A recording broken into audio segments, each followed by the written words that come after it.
देरहानाय जेननाय थागोन बेखौनो लानानै जों बानांगौ गिनांगौ नार्भास जानांगौ बाथ्रा गैया 18 years सासेबो सोद्रोमा देरहाहोनो हायाखैबाबो बिथांमोना नाजाबाय थादोंमोन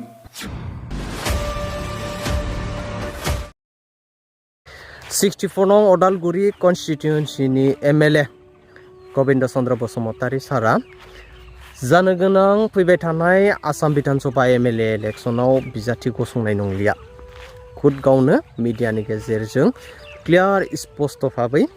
डिक्लार होफैबाय फोसावनानै होफैबाय धोर्ज रायजोफोर धोर्ज गोनां नेता बुङोब्ला बिथांमोन बायदिखौसो बुङो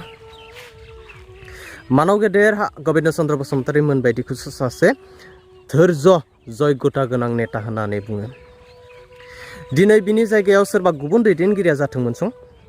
सोरबा गुबुन दैदेनगिरिया जानांगौमोन जोबथाब टिकेट बिगौमोन बिना मोनाब्ला गुबुन दोलोआव बारस्लायलायनोसैलाय उनाव गाव जा दोलोआवनो जाखांनानै खिनानै हासुनानै थांबाय बे दोलोखौनो नाकस खालामनानै जिग' रायगौमोन बखिगौमोन दा एग्जाम्पल बायदियै डक्टर सांग्राम ब्रह्मखौनो होनोसै बिथाङा सासे प्रमद बर' सारनि OSD मोन प्रमद बर' सारा मा अननाय होआखैमोन मा चान्स होआखैमोन नांगौ बायदि जथेस्थ अननाय होदोंमोन चान्स होदोंमोन प्रमद बर' सारनि अननायावनो OSD जानो मोन्दोंमोन प्रमद बर' सारनि अननायावनो आसाम फुटबल एसोसिएशननि गाहाय दैदेनगिरि जानो मोन्दोंमोन आरो जों बयबो मिन्थिगौ जे खाम्फा बरगयारिया BPF दोलो नागारनानै UPL दोलोआव सानैसो जयेन जाफैदोंमोन नङा होमबा बे समाव डक्टर सांग्राम ब्रह्मनि खोथाफोरा ओरैबायदि गिदिरमोन माने बाथ्राफोरा ओरैबायदि 17 बोसोर बिथांमोना रायजो राजाफोरनि पाप हाबा मावना फैबाय बे पापफोरखौ जों रुजुनफानो हाया बेखौ जों मानिना लानो हाया बिदि गोबां आरोना दिनै बेफोरबायदि दैदेनगिरियानो टिकेट मोनैनि जाय दोलोखौ नाकस खालामदोंमोन बे दोलोआवनो जयेन जाहैबाय थांनाय 5 बोसोर समाव प्रमद बर' सारनि सायावनो जासे जानानै उदै गोदोना गोबारलायनाय जाखांनायनि उनाव दिनै BPF दोलोआव थांनानै प्रमद बर' सारनि गभर्नमेन्टखौ जिग' सोनखारिदों बखिदों बेफोरबायदि आरोना बेनिखायनो बुंदों आं गबिन्द चन्द्र बसुमतारी मोन बायदि दैदेनगिरिया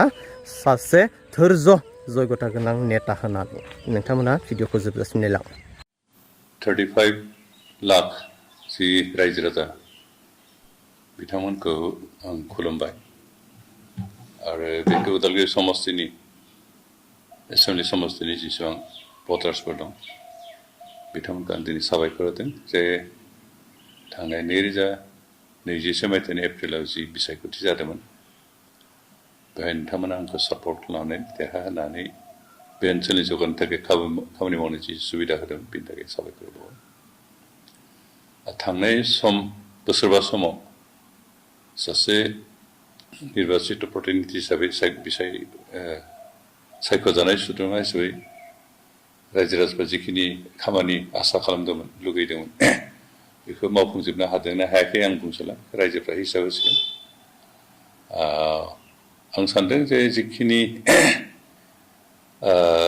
समस्या दं जेंना दं बेखौ 5 बोसोराव मावनानै फोजोबनायाथ' सम्भब नङा थेवबो जिखिनि हायो बेखौ मावनो नाजादोंमोन दा बेखिनि गेजेरजों रायजो राजाफ्रा सेटिसफाइड जानो हानाय गोजोननो हानाय खामानिखौ मावनो हादोंना हायाखै बेखौ रायजोफ्रा मिथिसिगोन 5 बोसोर जोबनायनि उनाव आरो नैबे बिसायख'थि फैगासिनो दं हयथ' फैगौ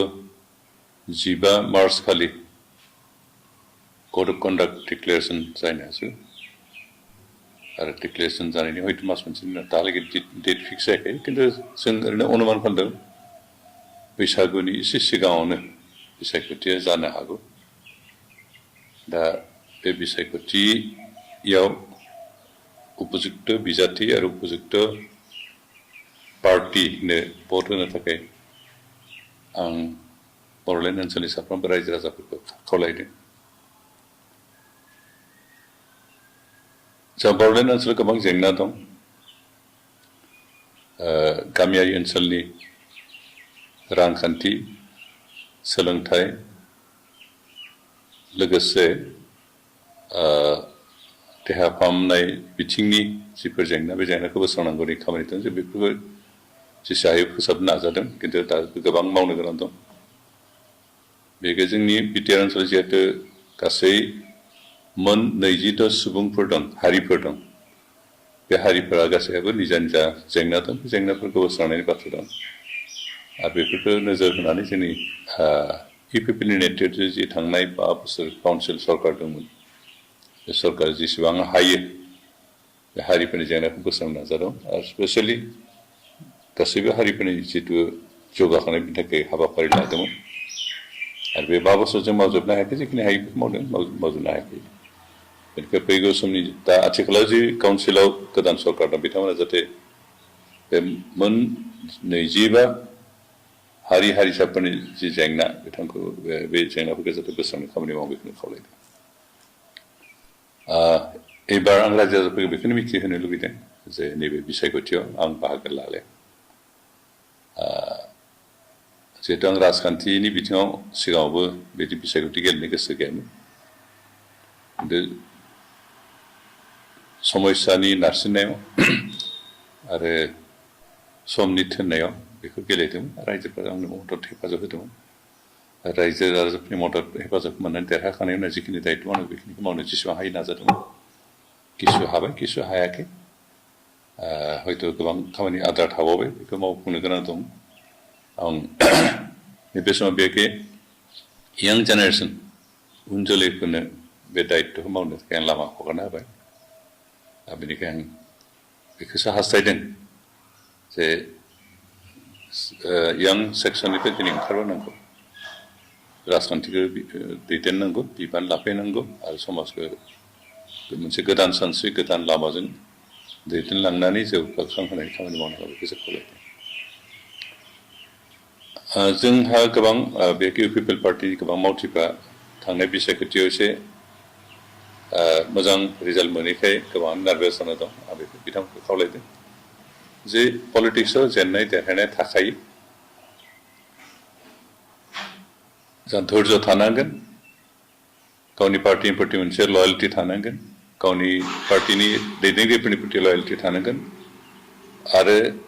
जातिखौ सिबिनो हारिखौ सिबिनो ओनसोलखौ जौगाखांनायनि थाखाय खामानि मावनो मोनसे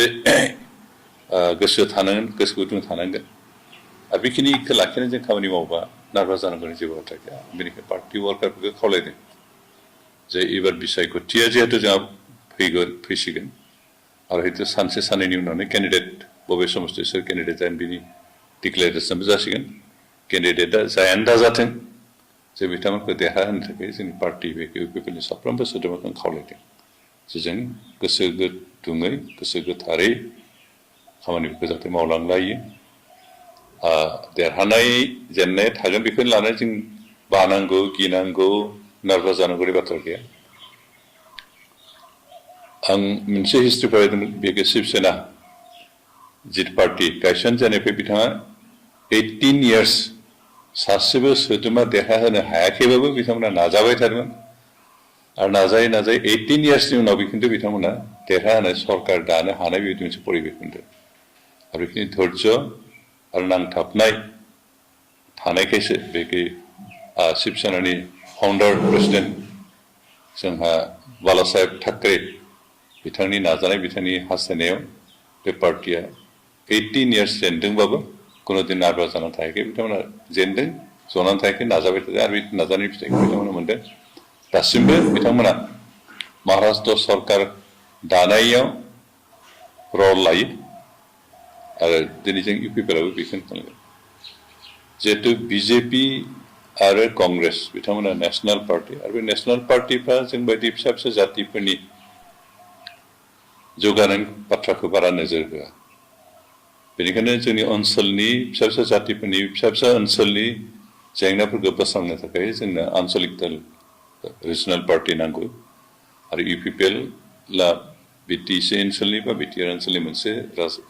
रिजनेल पार्टि आरो बे रिजनेल पार्टिनि एक्जिस्टेन्स थांनानै थानायनि गोनांथि दं दिनै बिपिएफ दं जोंहा बे इउपिपिएल दं बे मोननैबो रिजनेल पार्टिया गोख्रों जानांगोन आरो अब्लासो जोंनि ओनसोलनि बे फिसा फिसा जाति फिसा फिसा ओनसोलनि बेकवार्ड जातिनि बेकवार्ड ओनसोलनि जेंनाफोरखौ जों बोस्रांनो हागोन बेनिखायनो लाखिनांगोन जों गोजोननाय मोनदों बेखै इउपिपिएलआ 2015 मायथाइयाव जोनोम मोनदोंब्लाबो खोब खम समनि गेजेरावनो जों काउन्सिल सरकार दानो हादों आरो स्टेट गभर्नमेन्टजोंबो आसामावबो जों सरकारनि अंखिदार हिसाबै दाबो सेन्ट्रेल गभर्नमेन्टआ जों अंखिदार हिसाबै एनडिएनि पार्ट हिसाबै दंबाय थायो एबार बिसायख'थियाव खिन्थु जों रावजोंबो दासिमहालागै एलाइन जायाखै एलाइन जागोन जाया बे आरो साननै सानथामसोनि उनाव जों बेखौ खातां जानो हागोन बेनो आथिखालाव जों दासिमहालागै हारसिंनो गेलेनायनि बाथ्राखौनो डिसिसन लानानै दं आरो बिटिसिनि 15 कनस्टिटुयेन्सियाव जों 15 केन्डिडेट होगोन बेनिखायनो जों पार्टि वर्कारफ्रा गाव गावनि केन्डिडेटनि थाखाय खामानि मावनांगौ बेखौसो खावलायदों जोंहा बिटिसि ओनसोलनि जि 15 बियाब दं बे 15 बियाबाव जों पार्टि होगोन सोरबा बिपिएफआ मा पार्टि होयो बिजेपिआ मा पार्टि होयो बेजों जोंहा लोब्बा गैया जिहेतु जों मोनसे इन्डिपेन्डेन्ट पार्टि रेजिस्टार्ड पार्टि आरो राजनैतिक हान्जानि थांखियानो जाबाय बिसायख'थि गेलेनाय आरो बेखायनो जों एबार बिसायख'थियाव गावनि डिसिसनजों खारगोन आरो जों 15 कनस्टिटिउन्सि 15 केन्डिडेट जों होनानै नैबे बिसायख'थियाव बाहागो लागोन जेननाय देरहानाय बे रायजो राजानि सायावसो जों बेखौनो रायजो राजाफोरखौ खावलायदों जे जों बेखै नैबे बिसायख'थियाव गोजोन थासारि जौगाखांनाय आरो बिटिआर सुक्तिनि बिटिसि सुक्ति आरो बिटिआर सुक्तिनि जिथु आद्रा थानाय रादायफोर दं बेखौ इमप्लिमेन्ट खालामनाय बे इस्युफोरखौ लानानै जों रायजो राजानि गेजेराव हाबगोन जों थांनाय 5 बोसोराव बिटिसि ओनसोलाव जि सासन खालामदों बे जिबायदि डिसिप्लिनै सरकार सालायदोंमोन बे एखे डिसिप्लिनखौ लाखिनानै जों फैगौ समावबो खामानि मावनांगोन सोरखौबा थगायनाय सोरखौबा माबा होनाय बे प्रिन्सिपल जोंनि नङा बेनिखायनो जों बे प्रिन्सिपल सायाव थानाय खामानिखौ मावनांगोन